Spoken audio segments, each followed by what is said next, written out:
शांती सुखाच्या दात्या,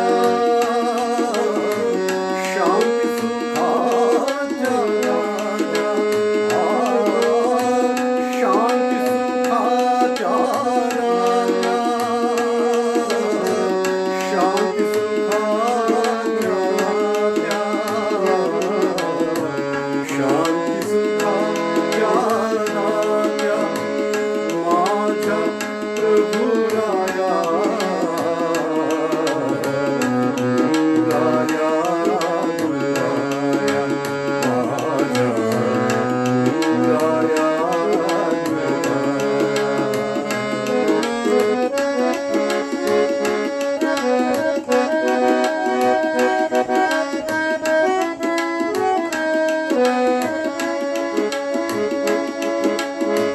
सदया येशू ख्रिस्ता,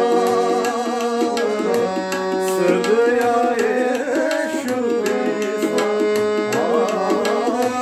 सदया येशू ख्रिस्ता,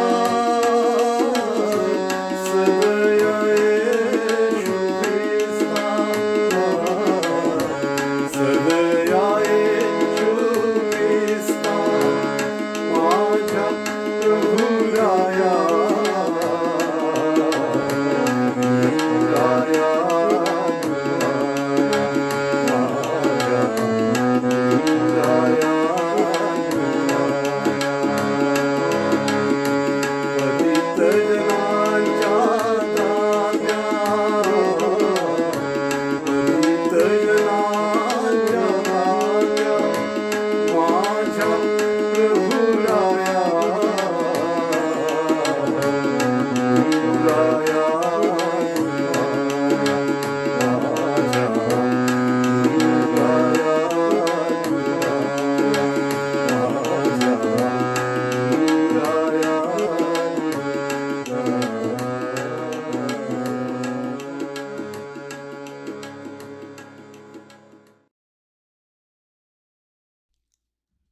एका मित्रासंगती बोलत असताना आम्ही सध्याचे जी प्रगती आहे, विकास आहे, सगळ्या जगभर आणि सगळ्या क्षेत्रांच्या मध्ये एवढं ज्ञान आजकाल वाढलेलं आहे की एखादा कोणताही बारीक सारीक विषय घ्या, तुम्ही गुगलवर जाऊ शकता, कम्प्युटरवर जाऊ शकता आणि त्याची इत्थंभूत माहिती आपल्याला जी माहीत आहे त्याच्यापेक्षा कितीतरी पटीनं ती उपलब्ध आहे. हे संपूर्ण जगाचं आणि विश्वाचं जे ज्ञान आहे, विज्ञानाच्या द्वारे एवढं प्रगत झालेलं आहे की काय विचारता. आणि तो पश्चिमेत्य देशामध्ये राहणारा जो मित्र होता त्याच्यासंगती बोलत असताना आणि नक्कीच आता सध्या जे प्रगतीपथावर असलेलं AI आहे ते त्या बाबतीत बोलत असताना नक्कीच आम्हाला बोलताना वाटलं की आता मात्र जे काही ज्ञान उपलब्ध म्हणजे विज्ञान उपलब्ध आहे त्याच्यामध्ये तर आता कितीतरी पटीनं आमूलाग्र बदल होईल आणि त्याच्यामध्ये वाढ होईल आणि त्याची नक्कीच मदत होईल मनुष्य मात्रांना. उदाहरणार्थ औषधी खात्यामध्ये, शारीरिक रोगांच्या बाबतीत वेगवेगळ्या प्रकारचे त्याच्यावर निदान येतील, त्याच्यावर औषधं निर्माण होतील. मग प्रवासाच्या दृष्टिकोनातून पाहिलं, खगोलशास्त्राच्या बाबतीत पाहिलं, कोणतंही शास्त्र घ्या त्याच्यामध्ये आमूलाग्र बदल आता त्या AIच्यामुळे होणार आहे. आणि मग नंतर सहज मी त्याला विचारलं की ह्या सगळ्या विज्ञानाच्या प्रगतीमुळे माणसामध्ये सुद्धा तेवढीच प्रगती आपल्याला दिसायला पाहिजे. म्हणजे अर्थात त्याच्या एकंदरीत वागणुकीमध्ये, त्याच्या एकंदरीत सामाजिक तत्वांच्यामध्ये, सत्यामध्ये आणि इतकंच केवळ नव्हे परंतु जे दारिद्र्य आहे, दारिद्र्यातून वर काढण्यासाठी जी मदत आहे त्यामध्ये माझी खात्री आहे की ह्या विज्ञानाचा उपयोग नक्कीच त्याच प्रमाणात व्हायला पाहिजे. आणि मग त्याने एक वेगळंच वाक्य वापरलं आणि ते वाक्य असं होतं की त्याने म्हटलं की मनुष्याची प्रगती होण्याच्या ऐवजी उलट आता अधोगतीच झालेली आहे आणि होत आहे. आणि नवलाची गोष्ट आहे की तसं पुष्कळदा आपल्याला खात्रीनं वाटतं. आता त्याची खात्री व्हायला लागली, की जसं जसं हे विज्ञान वाढत आहेत, एवढ्या मोठ्या प्रमाणात वाढत आहेत सगळीकडे आणि सगळ्या जगामध्ये लहानांच्यापासून तर मोठ्यांच्यापर्यंत सगळ्या क्षेत्रामध्ये किती मोठ्या प्रमाणामध्ये ते वाढलेलं आहे. पण माणसाची जी खरी प्रगती आहे, माणुसकी आहे, माणूस माणसाच्या संगती कसा वागतो, त्यामध्ये जी प्रगती आहे, ती मात्र आपल्याला कधी-कधी दिसत नाही त्याच वेगामध्ये. उलट त्या माझ्या मित्राचं वाक्य असं, की ती अधिक खालावलेली आहे, अधोगतीला चालली आहे. तुम्हाला माहिती आहे हे काही नवीन नाही आहे आणि त्याबाबतीत नवीन वाटायलाही नको. कारण जरी विज्ञान वाढत असलं, विज्ञान बदलत असलं वाढीच्या दृष्टिकोनातून, परंतु मनुष्य आणि मनुष्य स्वभाव मात्र तोच आहे. माणसामध्ये काही फरक झालेला नाही आहे. त्याच्या जेवणामध्ये फरक झाला असेल, कदाचित तो त्याचं आयुष्यमान वाढलेलं असेल विज्ञानाच्या सहाय्याने वगैरे, वगैरे, वगैरे. परंतु जो त्याचा आंतरिक स्वभाव आहे, त्याच्यामध्ये मात्र इतका फारसा बदल झालेला नाही. उलट तो खालावला जातो आहे, असं त्या मित्राचं म्हणणं आहे. प्रश्न असा आहे, की अगदी तेच चित्र हजारो वर्षांच्या पूर्वी आपल्याला वाचायला मिळतं. होशेय हा एक मोठा संदेष्टा होऊन गेला पवित्र शास्त्र बायबलमध्ये आणि त्याने त्याच्या काळच्या परिस्थितीचं वर्णन केलं, लोकांचं वर्णन केलं, लोकांच्या स्वभावाचं आणि इतकंच केवळ नव्हे, परंतु देशाचं जे वर्णन केलेलं आहे त्यात आणि आजच्या परिस्थितीमध्ये काहीही फरक नाही, ह्याचं आपल्याला मात्र नवल वाटतं. कारण जवळजवळ 2.5 वर्षापूर्वी हा होशे संदेष्टा होता. त्यावेळेस काही एवढी विज्ञानाची प्रगती झालेली नव्हती. मनुष्याचं आयुष्यमान एवढं नव्हतं, कारण त्यांच्याकडे औषध आणि सायन्स इतकं प्रगत नव्हतं. परंतु ती जी मानवाची जी स्वभावाची जी परिस्थिती आहे, सामाजिक जी परिस्थिती आहे, ती कशी होती ते त्याने आपल्या एका पुस्तकामध्ये 4थ्या अध्यायामध्ये रेखाटून ठेवलेलं आहे. ते मी आपल्यासाठी वाचतो. उदाहरणार्थ होशेय अध्याय 4 आणि मी पहिली 3 वाचनं वाचतो आणि त्यावरून मग त्याने एक शेवटी त्याचं निदान सांगितलेलं आहे. ते आहे 6व्या वचनामध्ये. पहिली 3 वचनं ह्याप्रमाणे आहेत. इस्रायल लोक हो, परमेश्वराचे वचन ऐका, कारण देशातून सत्य, दया व देवज्ञान ही नाहीसी झाल्यामुळे परमेश्वर या देशाच्या रहिवाशाबरोबर वाद करीत आहे. शपथ वाहून ती मोडणे, मनुष्यवध करणे, चोरी करणे, व्यभिचार करणे यास ऊत आला आहे. रक्तपातामागून रक्तपात होत आहेत. ह्यामुळे देश शोक करीत आहेत आणि त्यातील सर्व रहिवाशी व त्यांच्याबरोबर वनपशु व आकाशातील पक्षी म्लान झालेले आहेत. समुद्रातील मासेही नाहीसे झालेले आहेत. नवलाची गोष्ट हे वर्णन हजारो वर्षापूर्वींचं आहे, पण असं वाटतं की ही आजच आलेली बातमी आहे. आजचंच वर्णन आहे. कुठेतरी एखाद्या गलीमध्ये, कुठेतरी दुसऱ्या एखाद्या गावामध्ये, शहरांच्या मध्ये रोज ह्या गोष्टी घडतायत. क्षणाक्षणाला ह्या गोष्टी घडतायत आपल्या देशांच्या मध्ये नव्हे, जगामध्ये. काय ते वर्णन आहे? शपथ वाहून ती मोडणे, मनुष्यवध करणे, चोरी करणे, व्यभिचार करणे यास ऊत आलेला आहे. अक्षरशः जिकडे तिकडे ह्याच गोष्टी दिसतायत असा त्या शब्दाचा अर्थ आहे. तो म्हणतो की शपथ वाहून ती मोडणे म्हणजे अर्थात फसवेगिरी करणे. एखाद्या व्यक्तीला आपण शपथ वाहून काही गोष्टी सांगायचं किंवा व्यवहार करायचा, जमिनीचा व्यवहार, आणि सांगायचं की मला तुझी जमीन घ्यायची आहे, तू मला काही पैसे दे आणि मी तुला काही पैसे देतो त्याच्यानंतर, किंवा असं काहीतरी ज्यावेळेस आपण करतो आणि मग ज्याची जमीन आहे तो त्याला जे पैसे दिलेले असतात, मग नंतर तो आपली जबान बदलून टाकतो. म्हणतो की आता मला कदाचित ते विकायचं नाही किंवा द्यायचं नाही. मग ही एक साधी गोष्ट आहे. किंबहुना ऑफिसमध्ये वेगवेगळ्या गोष्टींची वचनं द्यायची, की मी तुला चांगलं प्रमोशन देतो, असं केल्यानंतर असं करावं लागेल वगैरे वगैरे. सगळ्या प्रकारची वचनं, शपथ देऊन फसवेगिरीसाठी त्या शपथींचा उपयोग कोण करायचे? तर 2,500 वर्षापूर्वी हा समाज करायचा. आणि ते कशाचं लक्षण आहे? पुढे त्याने सांगितलेलं आहे त्या वचनात, 6व्या वचनामध्ये, शपथ वाहून ती मोडणे, मनुष्यवध करणे. नवलाची गोष्ट आहे. माणसांची किंमत या ठिकाणी काय होती? तर कोणत्याही क्षुल्लक कारणासाठी किंवा एखाद्या उच्च कारणासाठी किंवा धर्माच्या नावानं, समाजाच्या नावानं, किंवा अजून काही जागेच्या नावानं, अजून पैशाच्या नावानं जे पाहिजे ती कारणं वध करण्यासाठी त्या काळी लोक वापरत असत. मनुष्याचा खून करण्यासाठी कोणतंही कारण या ठिकाणी जास्त. आपल्याकडे त्याचे जे वेगवेगळ्या प्रकारचे टी व्हीवर न्यूज येत आहेत की काय कारणं आहेत, कधी कधी क्षुल्लक कारणं आहेत.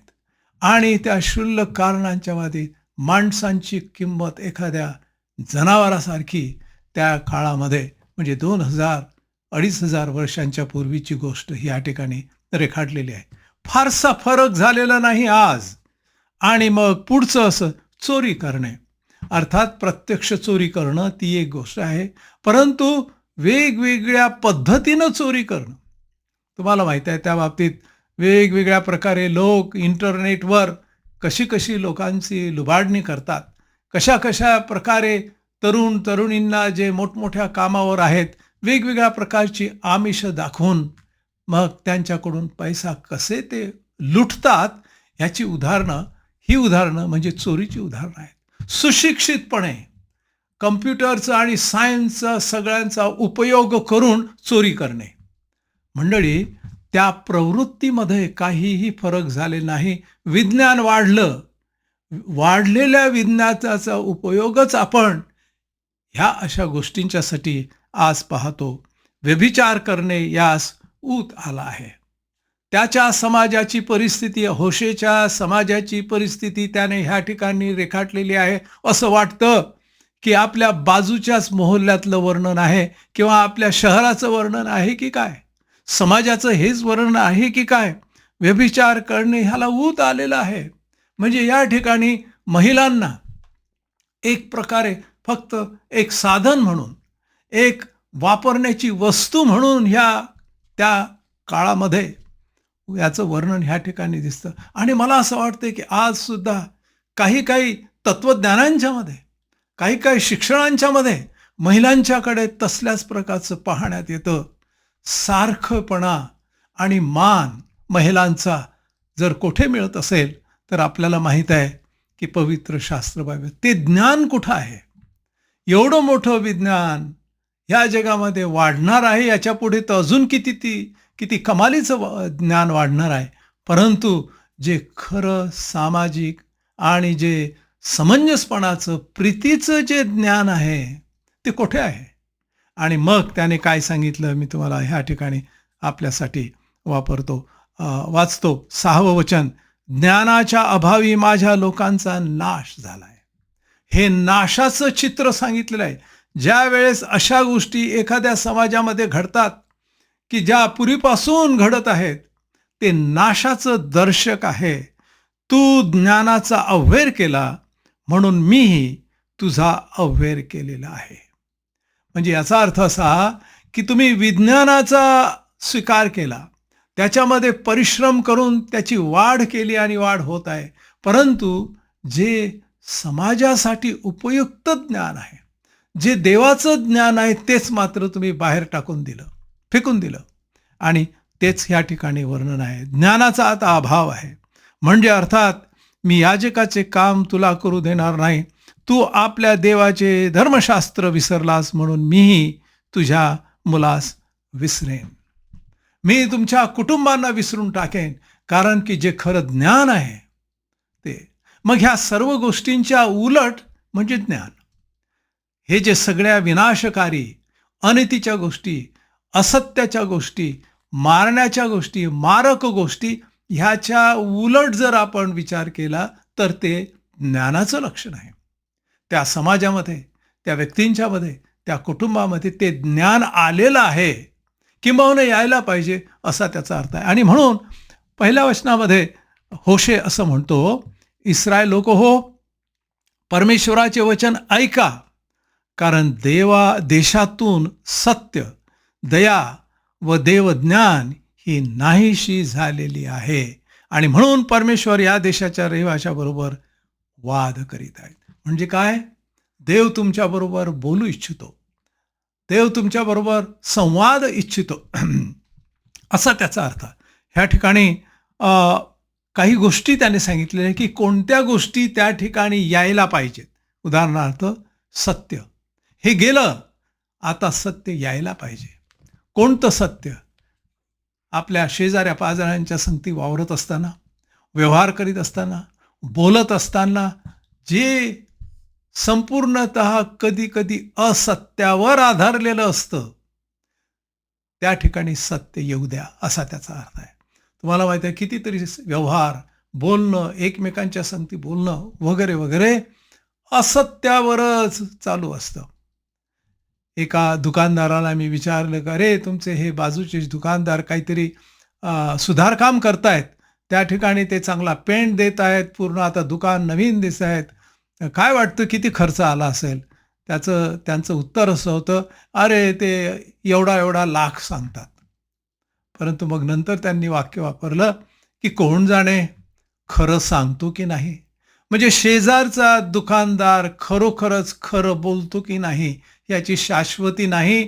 शेजारी पाजारी, आपल्या कामावरचे लोक, आपल्या ऑफिसमधले लोक कशा प्रकारे सत्य आणि असत्य, सत्य जपत नाहीत.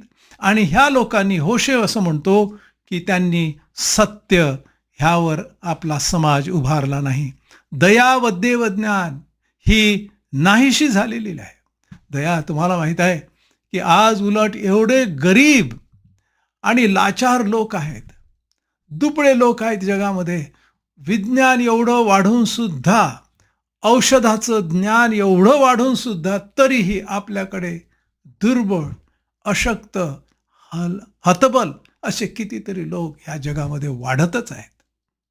या ठिकाणी दया, कृपा, प्रीती ह्या गोष्टींची ह्या जगामध्ये गरज आहे.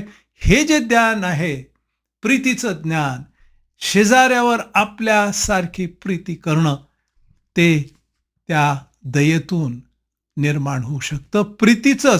प्रीतीचाच तो परिणाम आहे. आज जगामध्ये दया आणि दयाळू लोकांची गरज, खऱ्या दयाळू लोकांची आज गरज आहे.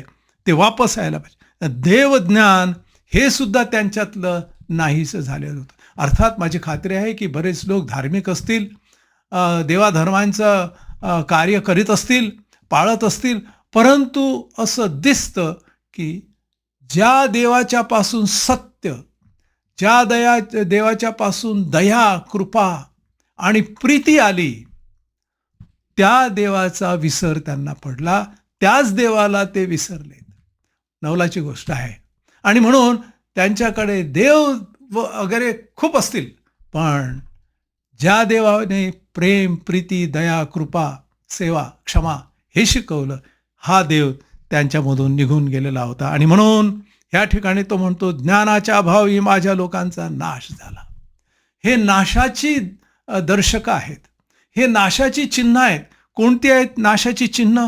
खोटं बोलणं, शपथ मोडणं, मनुष्यवध करणं, चोरी करणं, व्यभिचार करणं, रक्तपात करणं. ह्या सगळ्या गोष्टी ज्यावेळेस अगदी उतू आलेल्या आहेत, वर आलेल्या आहेत, उफाळत आहेत, हे समाजाचं नाशाचं लक्षण आहे. त्यांच्यातलं जे खरं ज्ञान आहे ते निघून गेलेलं आहे असं त्याला ह्या ठिकाणी सांगायचं आहे. 4थ्या वचनामध्ये, तरी कोणी विवाद करू नये, कोणी कोणाचा दोष काढू नये, कारण तुझे लोक याजकाबरोबर वाद घालणाऱ्यासारखे आहेत. तू दिवसा ठेच खाशील, रात्री तुझ्यासह संदेष्टेचीच खाशील आणि मी तुझ्या आईचा नाश करीन. पुढे असं म्हटलेलं आहे, अर्थात मी या जगाचे काम तुला करू देणार नाही. तू आपल्या देवाचे धर्मशास्त्र विसरलास म्हणून मीही तुझ्या मुलास विसरेन. मग ह्या सगळ्या गोष्टींचा परिणाम असा होईल. काय होईल? वेगवेगळ्या गोष्टीने हे सांगितलं. सर्वप्रथम तुमच्या कुटुंबावर, लेकरा बाळांच्यावर देव तुम्हाला विसरून जाईल. देव तुमच्यापासून दूर असेल. कदाचित तुमची लेकर चांगली शिकलेली असतील, विज्ञानाच्या मध्ये, शिक्षणामध्ये, पुस्तकी ज्ञानामध्ये ते खूप प्रगत आणि संशोधन करत असतील, परंतु ज्यावेळेस सत्य, क्षमा, देवज्ञान, दया, विशेष करून ह्या ठिकाणी तो सांगतो, ह्या जर गोष्टी त्यांच्या जीवनामध्ये नाही, तर एखाद्या चांगल्या महागड्या गाडीमध्ये जो मनुष्य चालतो आहे याचा अर्थ असा नाही की त्याच्यावर देवाचा आशीर्वाद आहे. उलट देव मात्र त्याला विसरला. फक्त हे जे काही आहे ते विज्ञानाच्याच जोरावर चालू आहे. मंडळी, त्याला हे सांगायचं आहे की तुमच्या जीवनामध्ये त्या देवज्ञानाला, देवाला वापस आणा, तुमच्या जीवनामध्ये आणा. कारण ह्या ठिकाणी असं म्हटलेलं आहे की देव तुमच्याबरोबर वाद करू इच्छितो. वाद करीत आहे. वाद करीत आहे म्हणजे काय? संभाषण करतो आहे, तुमच्या संगती बोलतो आहे, त्याला बोलायचं आहे तुमच्या संगती. नवलाची गोष्ट आहे, जर आपल्या ह्या सगळ्या आजूबाजूच्या परिस्थितीमध्ये जर ही गुणलक्षणं आहेत की जी 2,500 वर्षापूर्वी होती, हजारो वर्षापूर्वी होती आणि आज सुद्धा आहेत, मग मात्र देव आपल्याकडे येऊन म्हणतो आहे की मला तुमच्या संगती थोडं बोलायचं आहे, तुमच्या संगती थोडं संभाषण करायचं आहे. आणि मला असं वाटतं की त्याच्यामध्ये हेतू आहे, त्याच्यामध्ये आपल्या समाजाची सुधारणा आहे, त्याच्यामध्ये आपल्या ह्या समाजाला खरा देव सापडणार आहे.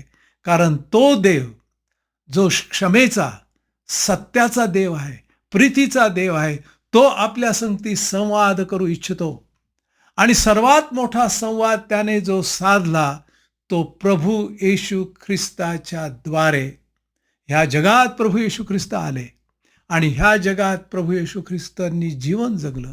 त्यांचं जीवन एवढं पवित्र असं होतं, निर्दोष होतं आणि शेवटी त्याने आपली स्वतःची आहुती दिली आणि तुम्हाला आणि मला क्षमा दिली. हाच तो संवाद आहे, हेच ते संभाषण आहे, हेच आपल्या प्रत्येकाला प्रभू येशू ख्रिस्ताच्या द्वारे मिळालेलं आहे.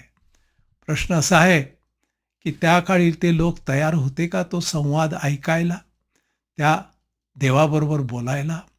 आणि आज जर ख्रिस्त तो संवाद आहे तर आपल्या संगती तो बोलू इच्छितो. जर आपली इच्छा असेल तर हा प्रभू येशू ख्रिस्त आपल्या संगती आज बोलायला तयार आहे. आपण त्याचं ऐकूया. प्रार्थना करू. आमच्या पवित्र देवा, आम्ही तुझे उपकार मानतो, कारण की तू आमच्या संगती बोलत आहेस तुझ्या वचनाच्या द्वारे आणि एक एक वाक्याच्या द्वारे. या बायबलमध्ये जी वचनं आहेत ते तुझे बोल आहेत, ते आमच्या संगती आज बोलत आहेत. आम्हाला ते ऐकण्यासाठी कान दे. आता देवजो बाप ह्याची प्रीती, देवजो पुत्र ह्याची कृपा आणि देवजो पवित्र आत्म्याची सहभागिता आपणा सर्वबरोबर आता आणि सदा सर्व काळ असो. आमेन. आमेन.